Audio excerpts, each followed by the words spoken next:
Hey there. So I've got this guy running the electrode in the 1/16 inch hole. Yeah, this is a nice Wolfram electrode. You can feel it touch the stone.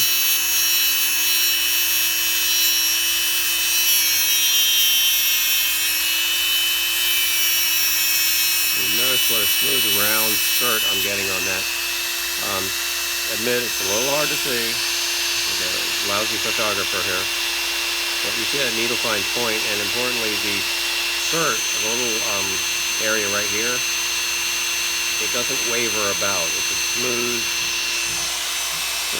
skirt, smooth polish on the electrode, and just a touch here, and I get a blunt on the electrode. You can see and what I found is it's really important. Let me turn this off.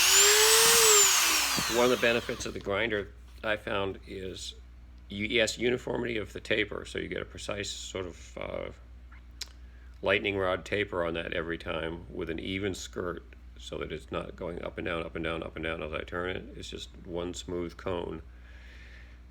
Then you do want a blunt on the tip. I see a lot of people not doing that, and I don't know how it works for them. It doesn't work well for me. When I was doing this prior to building the welder, the grinder, I was doing it freehand, holding it on here and doing the best I could, and then touching it to blunt the tip. The only problem with that was I got unexpected results because that flattening or blunting of the tip, that has to be round, which means that the grinds that go into making that blunt have to converge on the point of the electrode very accurately. And if they do, and if you get a nice round little plateau on the top after you hit the grinder, you can see it flashing there. If that's a nice clean circle and not triangular or lopsided, it directly affects the electrode a lot. And it's a really sweet thing when it's nice, because the electrode promotes this arc start that's just soft, light, and it's really, really sweet. And then it directs the heat where you want it, as opposed to sort of wandering about or being less controllable. And just for comment's sake, the inexpensive electrodes you get for about $10 a pack, I used those for a month as I started welding, and I learned a whole bunch.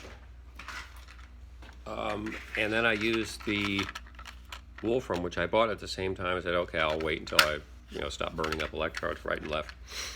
And I was absolutely astonished. The first spark I struck with a Wolfram electrode, decently sharpened, there's a noticeable difference between a high quality electrode and your typical electrode. I haven't noticed it so much since. It was that first experience really that was quite startled me. And since I've now no longer dipping the electrode every few minutes into stainless steel, I can use the Wolfram electrode with a clear conscience, and they're well worth it. So I was surprised by that. I really didn't think there'd be a difference. But the electrode diameters turn out to be very, very precisely ground. I've measured a bunch of these. 1.58 millimeters is a 16th inch electrode, and the hole with a 100th of a millimeter clearance makes the electrode rotate smoothly but not wobble as it touches the wheel, which totally destroys the utility of the grinder.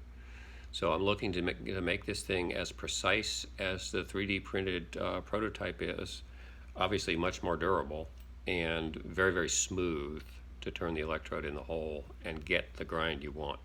So that's what I'm trying to do. It's going to be fun.